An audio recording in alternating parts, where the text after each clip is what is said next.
Kaikuren ustez, ekoizpen arduratsua da behiak gure larreetako belarrez elikatzea eta horrela gure ingurunea zaintzea. Kaiku kilometro zero, ekoizpen arduratsuko esnea.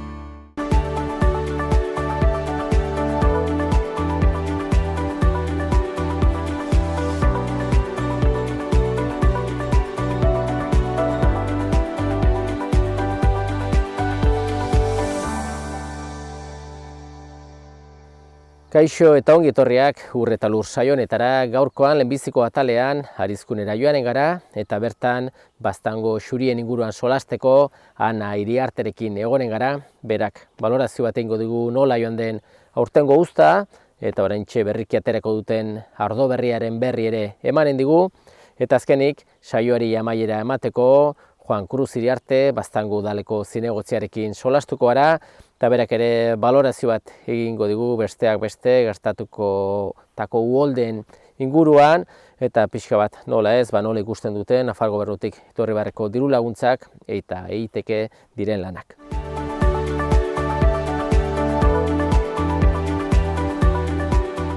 Saioaren hasieran esan dugun bezala, oraingo honetan lehenbiziko geldialdia Arizkunen egin dugu eta bentxe gaude Baztango xurien inguruan solastuko gara. Horretarako gurekin Ana Iriarte dugu eta gure gibelkaldian masti bat nola ez badakizu azkenean ardo egiteko matxa behar da eta matxa ateratzeko mastia. Bueno, Ana, azken aldian solastu ginelikan, hortxe zenbiltzaten ja gutxi faltatzen ja matxa biltzeko eta orain da momentua behar bada hilabete gutxi batzuk pasatu dire eta balorazio bat egiteko nola joan zen matx bilketa. Bueno, aurtengo matx bilketa triste xamarra izan zen, horre apirilan, ustute, aipatu genuen apirila erdialdean edo gontziren izotze zenbait egun izotzakin, eta horre kalte desente intzion mastiari ordurako ja ernatzen hasia zen, gazte brotea eta izotz horrek kaltea handia intzuen. Orduen horrek erran nahi du, uda oso pastuta gero, matx biltzean nabari dela apirilan izandako izotz hor. Bai. Lur saildi desberdinak dituzu ez, eta lur sail desberdin horietan ere barietate desberdinak. Ezagit izozte horrek modu berean eragin zien? Azkenean izotz egunen bat iten badu edo, izotzaren arabera batzutan izaten da, edo utsukoan gehiago jotzen du, fondo ebaile delakoa, dagoelako bertze batzutan alturan ematen badu, mehakan eragiten dioien, baina untekoan, egun haunitz izan ziren segido, 7-8 egun segido, eta orduen azkenean denetan eragintzuen. Eta baridadetan ere denetan. Zain bertze egun izan ta, egun batzutan batzui, baina azkenean dena eragintzen. Momentuan zenbat hektarea dituzu eta pixua ze barietate? Baitugu 3 hektarea, horietako bat oiniken ez dago produkzioan, elorgakoa, eta izkiriota hundiak indugu landatua. Eta bertzetan daude izkiriota hundia eta txikia, Hondarri Bixuri eta Rieslina. Orduan bilketa, uzta, kaskarxoa, eta ezagit bilketa bera ere, pixko bat denboralizazioan ez duzu dana bat ere egiten, ez? Ez, azkenean guk biltzen dugu variedadeka, eta hemen gehienetan Rieslina, gehienetan ez beti Rieslina izaten da ontzen den lehenbiziko variedadea, eta hoi normalean irailain akitzean edo biltzen dugu Rieslina. Eta gero urrien, aurten horre, hogei egun mantsoago edo, bildu genituen izkiriota hundia, txikia eta Hondarri Bixuri. Egiten dugu printzipioz variedade bakotxa bere aldetik bildu. Bilketa izaten da momentu garrantzitsua, pixu bat azkenean hor dago fruitua gero ardoan bilakatu dena, eta baina ondotik ere edo aurretik mastean izaten dire lan desberdinak, ez? Bai, azkenean gu, orai ikustu duzu, orain neguko plantan dago landarea, orduen kimaketakin hasten gara urtarrilan, orduen orai urte berriekin batean hasiko gara kimatzen, eta horria hasten zaigu zikloa, orduen kimaketakin hasi, lotzen alambretara, gero hasten dela ibrotatzen desnieteak eta egin behar dire, horria bada, kalendario, lan diferentetako kalendario bat. Eta gero, horre irailan edo, ja izaten da, matxa biltzei begirako garaia, eta horrazten gara analitikak eta egiten, ea matxa nola dagoen, eta horren arabera erabakitzen dugu noiz bildu eta noiz ez. Eta orden miltzea, urte guziko lanaren emaitza edo... eta bueno, kimaketa lanak, ez da berdin ja, mastia, formatua izatea, ez? Itxura bat izatea edo gazte izatea eta forma eman beharra, ez? Alde hortatik, baduzu ere ja masti formatuak ere badituzu, ez? Bai, azkenean hor, mehakakoa, utsukoa eta aulu berrikoa hauek ja formatuak daude, orden hemen egiten dugune, guk egiten dugu guiot bikoitza deitzen den poda mota, eta orden hor uzten dizkiogu bi bara, urte hortako uzta emanen duten bi bara, eta gero bi pulgar, horiek emanen dute urrengo urteko uzta. Orden hori da formatuak dauden hauetan egiten dugun kimaketa. Eta elorgakoa oiniken bakar batzuk daudeia alambrearen alturan, baino gehienak oiniken formazioan daude. Orden, bueno, pues horiek lortu behar dena da, zutoinalik eta zuzenena, gero formazioi emateko. Bai, zuen kasuan, pixu bat prozesu osoa eskuz egiten duzu ez, bai bilketa bera ere, ikusten dira ez, telebistan da leku desberdinetan, makinaria handiarekin bilketak eta egiten, zuena esaten du artesanala dela, eskuzinekoa, eta mimo handiarekin ez? Bai, guk azkenean, auzolanean egiten dugu beti biltzea, hoxe horre ditugu lagunak eta familia eta laguntzeko pres beti, eskertzekoa dena,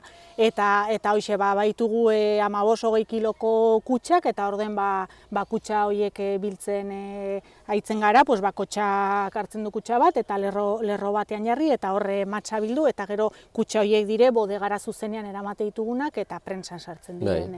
Bai, zuen proiektua, hasieratik ikusi dugu ez, jaiotzen eta ibilbideari gara jarraitzen, eta hor, nonbait, zenuten urrengo proiektu izan upategia, ez? Upategian ez betiraz modu egiteko, gurea, eta hemen dugu, ez? Azkenean, gauzak denbora eta esfortzuaren poderioz balortzen direz poliki-poliki. Bai, azkenean, unten abiatu ginela, ibagenekien epe luzerako proiektu bat zela, orden pixkanaka, lehenik mastien landaketa, eta gero 2019an ja upategia jarri genuen martxan, eta 2019ko uztaia hemen ardotu genuen. Eta orden hoxe, 19koa eta 20 hemen inditugu, eta aurtengoa ere bai. Bai. Pena da, bazuk, aipatu duzuna ez, azkenan naturaren menpe egote horrek, badakigu zuen esku ez dauden gauza badirela, eta horietako bat hori da, hormaren kasua, orain dela berriki, jasan dugun uholdeak edo eurite handi horiek ere, ezagik zuen kasuan behar badazu, ondoriorik izan du mastietan, edo ez? Ez, hor gehien bat eutsukoan nabaritzen da, urtsua hortik etorriko zaio izena, eta hor bai ur dexente mugitzen da partzela hortan, eta hor beti bada lerro bakarren bat urraren eskorrentia horrekin ondatzen dena edo lurra mugitzen dena, baina guk ez dugu kalte handik izan ez. Bai. Eta, hori da, azkenean zuek ere beti zerura begira, edo naturari begira, berz, nola jokatzen dugun eta arrisku hori beti, ez? Bai, azkenean, hor da, gure esku dauden gauzetan, batzutan ere ez dugu asmatuko, eta gure esku ez daudenetan, hor gauza gutxi, saiatu alik eta eragin gutiena izan dezan, eta horrekin bizitzen ikasi. Bai.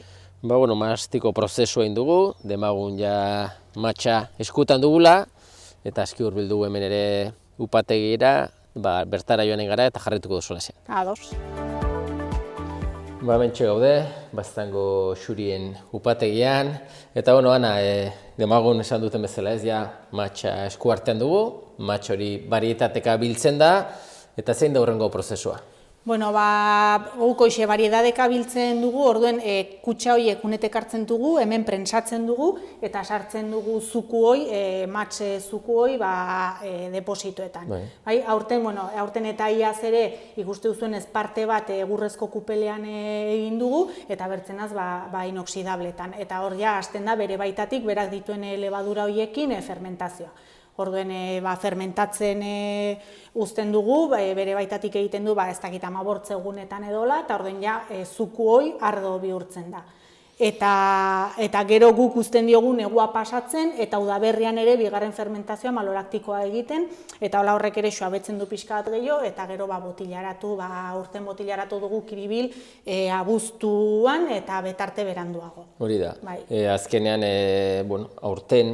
aurtengo udazkenean ja saltzeko zegoen ardoa Baztango xurie, iazko uztakoa zen, ez? Hori da, guk azkenean biltzen dugu urte bateko iraila aurrien, eta ateratzen dugu merkature urrengo urteko abuztu irailan ia urte beteko prozesuak gero, bai.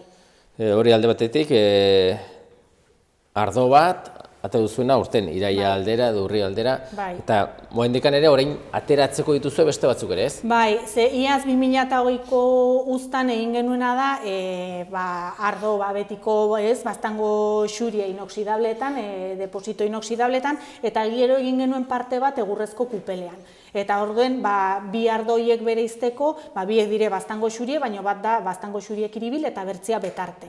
Eta orduen betarte hori da, oiniken ateraz duguna, baina orantxe aterako duguna merkatura, egurrezko kupelean indako baztango xurie. Bai, orduan bi marka dituzu momentuan, ez? Bai, hori da, dena baztango xurien barnean sartzen da, baina biek bereizteko kiribil eta betarte atera ditugu, bai. Orduan ja data hauetan ez, aterako duzuna, ja gabonak, urtezarra, hori da. pixo bat urte, sasoi pollita, pixo bat, familian da lagun artean dastatzeko eta... Hoi da, gainera betarte, data onak dire orai, eta gainera betarte bada ardo gastronomikoagoa edo ez, bazkari baterako ardoa. Kiribil adibidez, aperitibo batean, bazkari batean ere, baina aperitiboan ere errexe daten den, aize harinagoa da, ez, ardo bada, eta betarte sendoagoa da, kupelak ematen dio ere bertze sendotasun bat, orden, hoi hobe da, bazkari batean edatea. Bai da, trago luzerako ardoa, bertze igual harinagoa da, eta hau da, sendoagoa. Barietateka esan duzu, biltzen duzuela eta gero prozesu hasten duzuela, baina aurten sortatu zen bi barietate batera bildu zirela, ez? Bai, aurten 21ko uztan hori egin genuen, lehenik rieslina beti bezala, gero izkiriota txikia eta gero izkiriota handia eta hondarribi xuri egun berean bildu genituen, hondarribi xuri izozten ondorioz arras gutxi zegoelako, orden biek batean bildu genituen.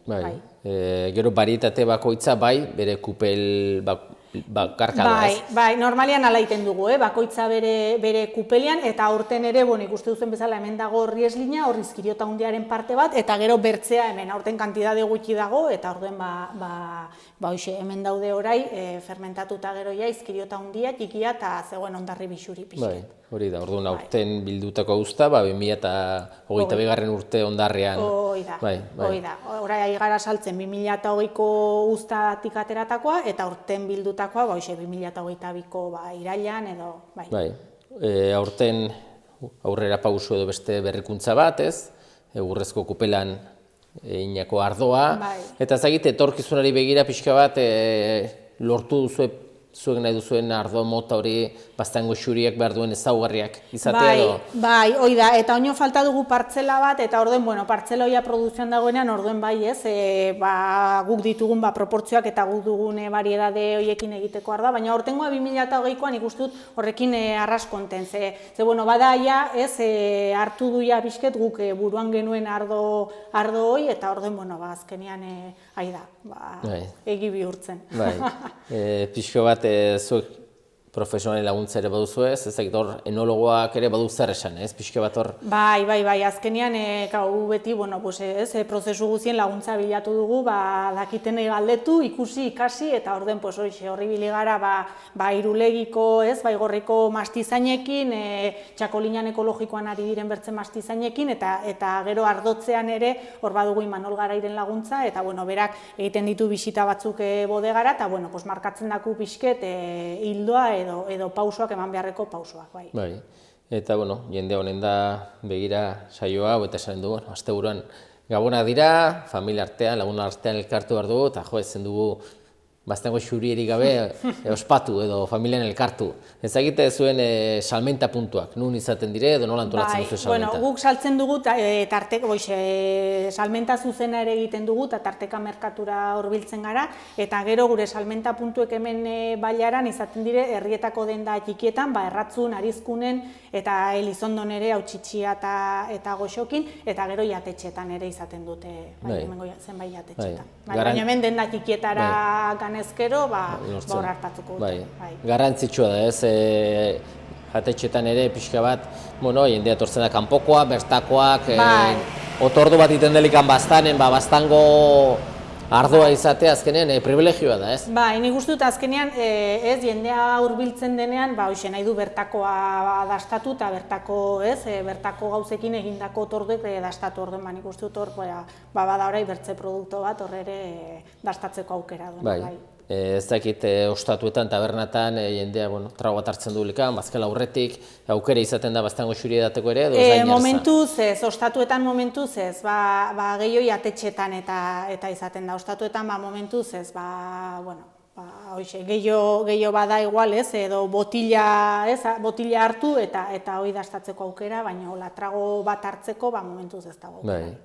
Orduan, baztanen hasieran esaten dute ez, gauza guztiak baloratu behar direla eta disfrutatu behar direla bertan, hurbiletik ez, ezin duguna da urrutira joan, bertakoak ezagutu gabe edo bertakoak baloratu gabe ez. Hoi da, gainera, ikusten dugu ez, ze garrantzitsue den elikadura burujabetza eta hor bertako produktuak eta hoxe bertatik bertara, sasoian sasoikoa eta olakoak konsumitzea, ez? Eta nik uste dut baztanen badela aukera eta Euskal Herrien zer erranik ez, hoxe gauza aski onak eta zenbait gauza produktu aukera ezberdinak. Ja, bukatzen joatekoana ez dakit, edozeinek Baztango xuri ez duena dastatu nola azaltzen aldugu ze ardo mota den. Azkenean merkatuan badira ardo pilo bat, azaltzeko modu bat ze ardo gisa izaten aldugu. Baztango xuri bada ardo idor bat, ez da ardo dultzea, ardo idorra da, eta badu Kantauri xuri aldean gaude eta horrek ematen dio xamintasun puntu bat, aurten 2020an ja xoabexago dago, bigarren fermentazio horrek ere xoabetzen duelako pixket, eta guk ardo naturala egiten dugu. Gu saiatzen gara ardoa mastian egiten, eta orden ekologikoa eta naturala da. Horrek zerra nahi du, guk bodegan alik eta interbentzio gutiena egiten dugula. Lebadurak, matxak badu lebadura, orden ez diogu bertze lebadurari gehitzen, horrekin egiten du bere fermentazioa. Eta gero prozesu hortan ere, alik eta interbentzio txikiena, ez? Ardoak izatea bere nortasun propio eta mastitik ateratako matx horrekin egiten den ardoa da. Orden aurten adibidez 2020an ere ez du iaz pixka bat izan zuen, aurten sulfitori gabeko ardo atera dugu. Orden, ardo naturala, ardo idorra, eta, nik uste dut adibidez Kiribil badela ardo fresko bat, eta hola, lehen erranduguna aperitiboan edo errexe edaten den ardo bat. Eta gero betartek, kupelak ematen dio bertze sendotasun bat, eta hori, bazkari baterako aproposa den ardo. Ongi, batekin hasi eta besteekin bukatu ez. Hoi da. Osongi, Ana, eskerrak azalpen hauek emategatik, espero dugu 2022an ez, pixko bat ere eguraldiak edo naturak ere laguntzea ez, eskua botatzea eta kilo kopuru handia biltzea. Ea zer moduzko urtea heldu den aurten. Mila esker zuei ere eta nahi duzen arte. Hori da, beste bat arte, aio. Aio. Kaikuren ustez, ekoizpen arduratsua da gure abeltzain guztiei, handiei naiz txikiei, laguntza bera ematea. Kaiku kilometro zero, ekoizpen arduratsuko esnea. Oraingo honetan, Juan Cruz Iriarterekin gaude, badakizue bera Baztango udalako zinegotzia dugula, nekazaritza, abeltzantza, inguru giroa, mendia, alor guzti denak berak kudeatzen du bere lantaldearekin batera, eta Juan Cruz, zoritxarrez ez guain eguzki ederra ikusten dugu, baina aurreko egun horietan, uholdeak edo urite handiak izan zirelikan, azkenean danari ez, leku desberdinei zonalde honetan eragin zienez modu batera edo bestera, eta egia esan kalte batzuk izan du dire ez. Egierteko azkeneko ur pilaketa pila izan zen, elur ere bazen mendien edo ere urtu zen bapatean dena, eta izan ginuen urarekin olako susto bat, sustaino gehiago ere kalte desente badaude, hasite erratzutik eta oronozeraino badaran hemenka gauzek gertatuek, larririk ez, biharrik, eta suerte izan dugu hortan, ez direla kalte larririk izan, eta baina hemen izan dire, gehien bat bideak eta ondatu dire, lurmendi etorri dire, pista batzuk desagertu indire, erortzak izan dire, eta izan da desente, Eta azkenean hori dena momentuko molestia edo kalte horretaz gain, azkenean gauzoi denak azkenean diruarekin moldatzen dire, ez? Eta azkenean beste lastre bat izaten da gehiago ez, diru aldetikan badakigu leku guztiak, udal guztiak nola dauden, eta aurre ikuspen bat ez duen gauza guztio denak kalterako ez. Gure momentu enten, nahi gara pixket zenbatzen dena, zer erori den, zer ez den erori. Ege da, badirela bide batzuk erortza bat uztena kalteak eta badaudena, goiek pista horietan momentuz ez du eskus hartuko, zeatik erranduzune dirua behar da, hori Nafar gobernuekin eta solastu beharko dugu, nola bideratu, diru laguntzen bat edo nola inen den. Ikusiko eta gero bertzatzu baserrietara edo bizitza dagoen horietara emergentzia bezala landu dire eta dire bideak egokitzen etxe bizitzak dauden lekuietara. Pixket orai maribisteko ingo da eta gero ingo da proiektu ongine eta obra ongine. horre bai inen dela, aintzinetiko dela, eta gero ja bertziak pues, pixket pazientziakin eta denborakin ingo dire, eskuratiko dugu, ikusiko dugu nola, edo mendiko diru laguntzetan, edo zerbait nonbaitetin sartu beharko dugu, eta egin beharko dire, pista beharrezkoa dire, azkenean infrastruktura hor dago, eta mantenitu, eta beharrezkoa da. Bai, zuen esku dauen gauza guzti horietan, zuek borondatea eta lana jartzen duzue, baina kanpotik edo Nafar gobernutik etorri bar den diruan menpe zaudetelikan, aurten gertatu den bezala pixka bat, ez? Asmo asko zen dituzten gauza asko egiteko, lehengoan Joseba komentatu zigun, ez? Zenbait gauza edo gauza asko egin gabe geratu dire, diru aferagatik, ez? Bai, bueno, azkenean udalak uste denak hala funtzionatzen dugule, daude deialdi betzu diru laguntza batzuk, eta gu aurre kontuetan eta aurreikusi behar dugu inbertsio bat, eta beti kontatzen dugu diru laguntza horrekin, ez? Aurten hori izan ginuen, adibidez, Nekazal azpigituretan, gainuen udalan aurrekontu partida bat, ginuen proiektu bat lantzeko teiteko lan batzuk hor barna, baztanen barna diru laguntza horrekin, eta Nafar gobernuek gestionatu du diru laguntzoi, non aurtengo ez du man denborik gau obrakiteko, ondar momentua, ondar egunek apuntetzeko zen azaroen erdi aldera, eta zu hoi proiektu aurkeztu eta dena, eta zuri erantzun eman gabe ja urteak itu, ezinezko izan da, eta guretako izan da, Nekazal azpigituran urte bat ez dugune jeuz egin. Pena, zeratik bada eskaera desente, askak direla, parrila direla, mangak direla, mendien inbar diren gauza unitz, eta aurtengoa gelditu de, diruei gastatu gabe, eta guretako pena handi izan da, eta pixketa azkenean, normalean diru laguntzetan epetan egiten dute aldike sobera estu ere baina untekoan eske nire ustez pastu dute, jan dute urte bat gastorikin gabe. Pena gauzak egiteke eta hurrengo urtean inberko ez, a ber. Helduen urteko proiektu bera badugu, gu almena badugu proiektoi geixo iteko edo handitzeko edo zein inbertsionetako almena dugun helduen urtean, baina saiatiko gara dudik ezin. Gu sartu dut, gutienez aurten sartu dugun proiektu egingo dugu. Baina neko inuke geixo egin, eta zeratik eskaera bada, eta jendean nahi du, eta biharrezkoak diren gauzek dire, orduen, esperatu inbar, eta uraren kalteak eta berrere zerten duten, aldike, telebistan eta erten dute, baina gero hasten zara galditen, eta ez.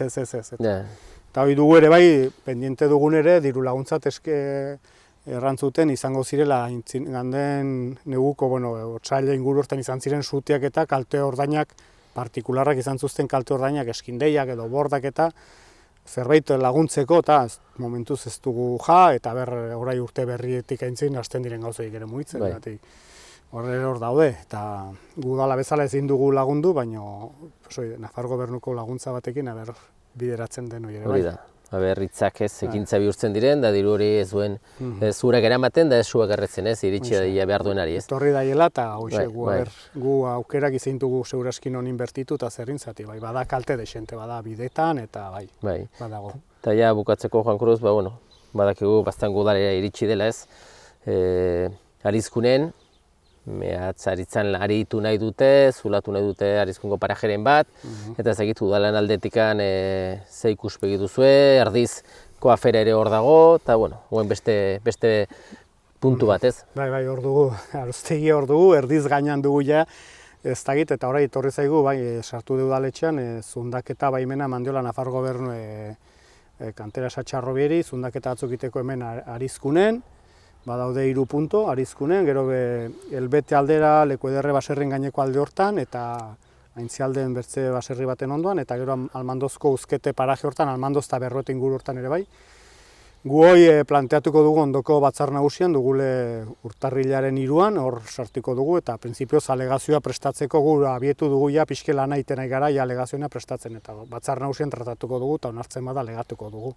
Azkenean. Printzipioz helburu da hoxe, alegatu eta beste pasatzen den. Guretako izan da, sorpresa batean mai gainean, olako guregan ez inor hurbildu, ez inor jeuz erran, eta Nafar gobernuko baimen horrekin torri gire orden ez da egit. Sorpresa handi izan da, Espero dugu sorpresa honak ere iristea, 2022 urtea urte polita duzuen, bai udalaldetikan eta baita ere Baiara osoarentzat, eta bitartean sigurain arte bezala ez, lanean da osasuntxu. Bai, bueno, saiatiko gara, urte hau jak itzera daie, hoite bat, berroite bien nola hasten dugun eta nola itzen dugun, eta saiatiko gara alden guzi egiten. Denendako ez dugu asmatiko, baina alden guztia saiatiko gara, bai, saiatiko gara, bai. Ba, oso ongi, eskerrik asko, azalpen hauek emategatik eta beste bat arte. Eta zuei ere bai, berdin, eta urte berri honez bara ikusten. Hori da, berdin.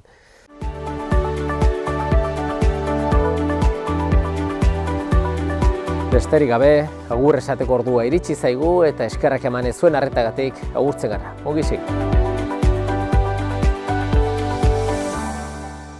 Kaikuren ustez, ekoizpen arduratsua da behiak gure larreetako belarrez elikatzea eta horrela gure ingurunea zaintzea. Kaiku kilometro zero, ekoizpen arduratsuko esnea.